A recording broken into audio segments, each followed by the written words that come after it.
Hallo und herzlich willkommen in den Brandenberger Alpen, genauer gesagt dem Rofanggebirge, auf unserer Tour zum Guffert oder auch Guffertspitze. Und damit auch herzlich willkommen bei Mountair Guide.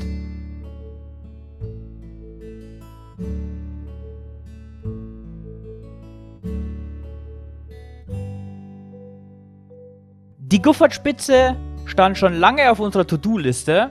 Einfach weil man, wenn man, wie wir, sehr oft in Bayern und den grenznahen österreichischen Bergen unterwegs ist der Koloss namens Guffert nahezu immer präsent und sichtbar. Ich denke, jeder von euch weiß, was ich meine. Wer da in dem Umkreis mal unterwegs war, der hat den Guffert gesehen und sich bestimmt schon mal gedacht, da muss ich mal hoch. Wir haben also jetzt endlich die Gelegenheit mal genutzt und haben uns an den Aufstieg über die Südseite gewagt. Die Nordseite ist tatsächlich ein Ticken schwieriger und auch wesentlich steiler und langwieriger. Eventuell gehen wir die aber auch noch mal sehen.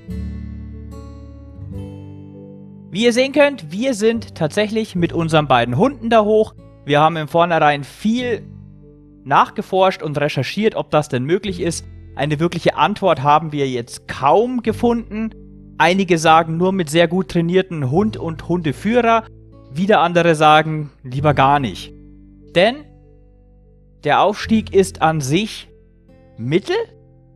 Für Anfänger würde ich sogar sagen mittelbeschwer. Liegt einfach daran, wie ihr in den Aufnahmen jetzt schon sehen könnt und auch dann immer wieder sehen werdet. Es gibt Kletterstellen oder Kletterpassagen in der Schwierigkeit UIAA 1. Was das bedeutet, könnt ihr gerne googeln oder ihr schaut euch einfach das Video an. Heißt im Umkehrschluss, es sind schwierigere Stellen dabei, man muss auch mal die Hände benutzen und schauen, wo man hintritt.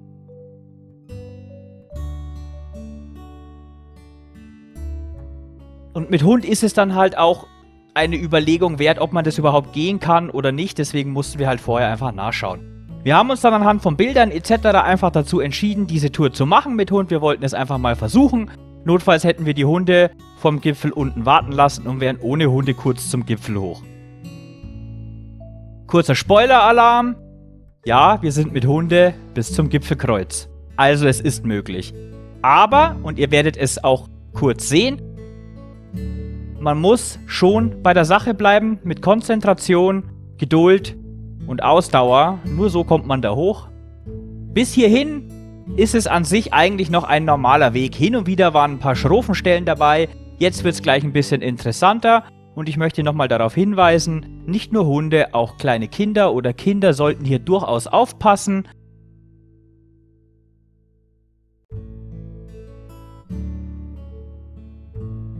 Auch darf man nicht vergessen, das sind fast 1200 Höhenmeter, sehr steil. Das möchte ich anmerken, sobald man den Wald verlässt, geht es in einem Steig sehr lange, sehr steil bergauf. Und das kostet ordentlich Kraft und zwiebt auch ordentlich in den Muskeln.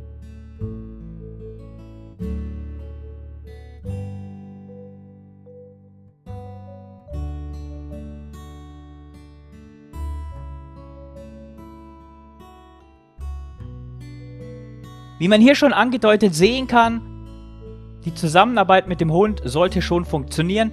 Der Aufstieg ist meines Erachtens nach, meiner persönlichen Meinung nach, einfacher mit Hund als der Abstieg. Der Abstieg erfordert da schon wirkliche Zusammenarbeit. Man sollte dem Hund genau zeigen, wo er hintreten soll. Der Hund sollte aber auch wissen, was zu tun ist. Also mit unerfahrenen Hunden oder unerfahrenen Kindern geht diese Tour bitte nicht. Das wird nur sehr schwierig und wir wollen ja Unfälle vermeiden. Das, meine Lieben, bringt mich jetzt direkt als Übergang zu einer kleinen Anekdote unsererseits, die wir da erlebt haben. Hier seht ihr, ab jetzt fangen die Kletterstellen an, da oben ist dann der Gipfel. Schaut euch dieses Material einfach an. Ich habe versucht, deswegen ist das Video auch so lang, nahezu jede einzelne Stelle für euch zu filmen. Und ich denke, wer sich das Video angeschaut hat, der weiß dann auch, was ihn erwartet. Wie gesagt, für Hunde ist der Abstieg schwieriger als der Aufstieg, das kann ich euch schon mal sagen. Aber es ist im machbaren Bereich, man braucht nur die Konzentration. So, jetzt zu meiner Anekdote. Wir haben beim Abstieg, man hat es unten gesehen, da war mal eine Stelle, da geht man eine lange Kalkwand entlang.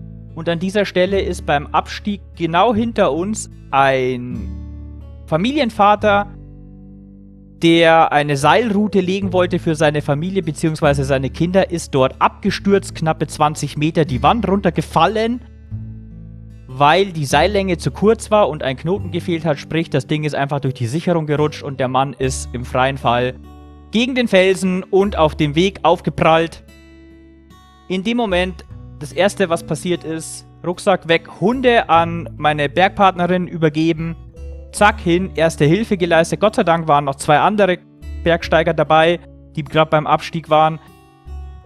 Ich habe im Eifer des Gefechts dann den Notruf gerufen, das heißt, der Heli kam auch noch, also war wirklich eine krasse Geschichte. Kinder waren dabei, die damit, also wirklich, ich will gar nicht so sehr ins Detail gehen, das war auf jeden Fall ein krasses Erlebnis. Solche Sachen können immer passieren, meine Lieben. Bitte bleibt immer konzentriert. Unterschätzt nie eine Tour oder einen Berg. Es kann immer was passieren und der Goffert ist nahezu dafür ausgelegt, dass man sich auch gerne mal ein bisschen überschätzt. Also bitte tut das nicht. Überlegt euch genau wie und was ihr tut. Lieber guckt zweimal nach, wo ihr hintretet. Ich kann es euch nur ans Herz legen. Während ihr jetzt den Rundweg genießt, möchte ich noch sagen, man kann hier nirgendwo einkehren. Es ist eine sehr sonnige Tour. Bereitet euch darauf vor. Und ansonsten geht sie, macht sie wunderschön. Wirklich wunderschön da oben. Es gibt kaum einen Gipfel in den näheren Umkreis, der schöner ist als der Goffert oder auch bekannter. Geht da hoch, genießt es. Aber bitte vorsichtig. Ich wünsche euch viel Spaß. Bis zum nächsten Mal und nicht vergessen, nur mit Mount Tour Guide erreichst du den Goffert gescheit.